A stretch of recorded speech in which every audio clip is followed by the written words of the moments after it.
And in a way, that's not right. I think if you're helping making a platform successful, you should be a part of the upside. In fact, I would argue on platforms like TikTok, they're not paying enough.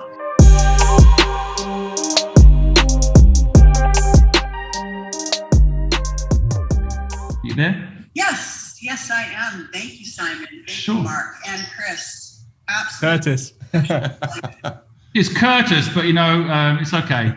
Don't worry, Lisa. He was very nearly a Chris.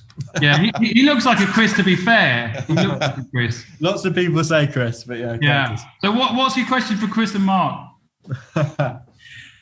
Or me? Right, well, my question, is actually, Simon, I heard you mention, or I think I saw on TikTok, you mentioned that you were going to donate a bunch of your TikTok earned money to one of your Purpose Project entrepreneurs, which is awesome, by the way. So I'm just wondering, how do you make money on TikTok? How much can you make? And, with my background being a sustainability expert, I'm planning on doing some eco-living tips and zero waste tips and things like that. And do I have to have alliances with products? Tell me about the money-making aspect of TikTok. I'm curious. Sure. Well, first of all, I want to say I think Mark and Curtis are making a lot more money than me on these channels. But I'm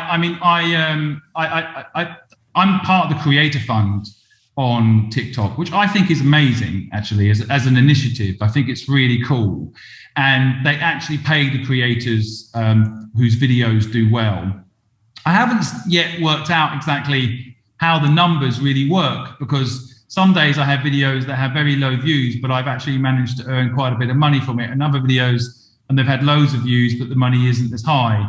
And I give away my income. Actually, that's hurt me. I think I've got told off by TikTok a few times, and my video, I got shadow banned for a while because I don't think they like me giving my income away. I don't think that's the purpose of it in their minds. But I like to give it away because my mission is to help people for free. So somehow if I'm making money from my TikTok, I feel like accidentally I'm actually making money off the very people that I said I wouldn't make money off. So it goes against what I'm trying to do. So I do give my income away, but it is very up and down. I personally get very excited about it because, when I started work, I worked a whole week for £25. And I worked bloody hard for that week. And so when I see £100 come in from doing a TikTok video, I'm like, this is a whole new world, and I absolutely love it. But I don't think, for me anyway, I don't see it as a sustainable income stream because it is quite erratic, but it is pretty cool. YouTube is much better. I feel like YouTube has a much more consistent revenue opportunity attached to it. And that's my quick views. But Mark and Curtis, do you want to declare how much money you make on your social media? Well, unfortunately, my wife won't let me actually speak about the numbers because she says, that's private. We've been a private company ever since I started. So, we're not going to break that taboo at this stage. But I would say... Curtis will. Go on, Curtis. Yeah, no, we're basically I'm not going to say exactly, but I'm just saying we give away a lot.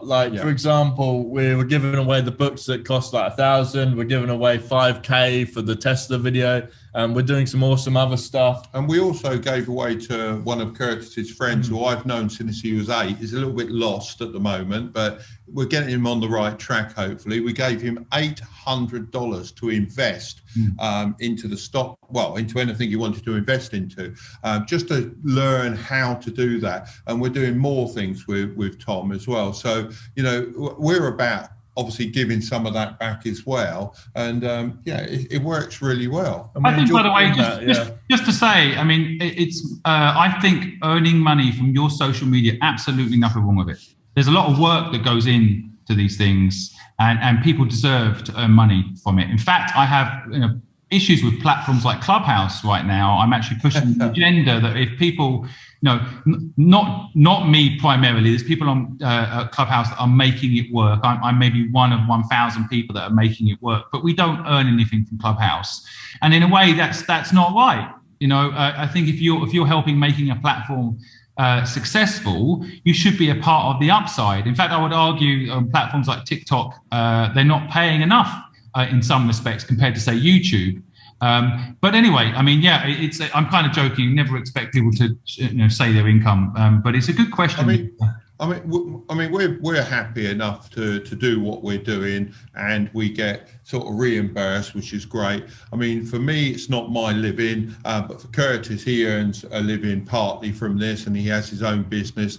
And we've also have equipment to pay for. So the amount that comes in. Well, we just bought a light for £1,000. Exactly, yeah. So the equipment cost is crazy, isn't it? I mean, I had to buy a jukebox as well for the new room. And this massive table as well. But now you're showing off, though. You know, massive table and jukebox. They don't sound like necessity. So basically, at the end of the day, some of that money helps to cover those costs because, you know, obviously we're giving this content away for free. It shouldn't cost us to give it away, I don't think, and I'm quite happy with the amount that we get in to be able to help us to do that. And it's fine. And I think also if we didn't get anything in from TikTok or from YouTube, then you'd feel a bit sort of like aggrieved from it, and maybe a bit how you are with Clubhouse at the moment. So it's quite nice that you get a little bit, and it just keeps you sort of going. You're along. providing value to a platform, and if they're making money off of it, Yeah. it seems bad that you can't make some to put back into your content and then give away and do different things with. That's what we think. I think people always say there's no gap or no market opportunity anymore because, you know, Facebook's being created or TikTok's being created. I think the big next thing is actually going to be creator-owned platforms. So, you know, Clubhouse that's owned by the 1,000 people that are making Clubhouse work right now, for example. You know, that model has still not been done, and it kind of blows my mind because that is the gap.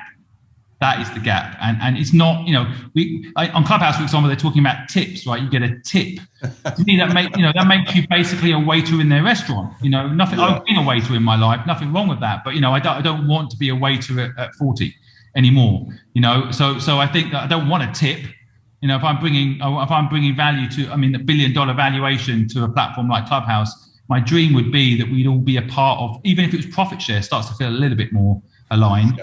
But anyway, it's a very interesting subject. Lisa, do we help? Do we go ahead? I was just going to say maybe you should start the first creator-owned platform, Simon. Yeah, well, let me know if you want to run it, Lisa. I'll back you. I'm ready. I'm too busy on Clubhouse all day. There's the irony in it all.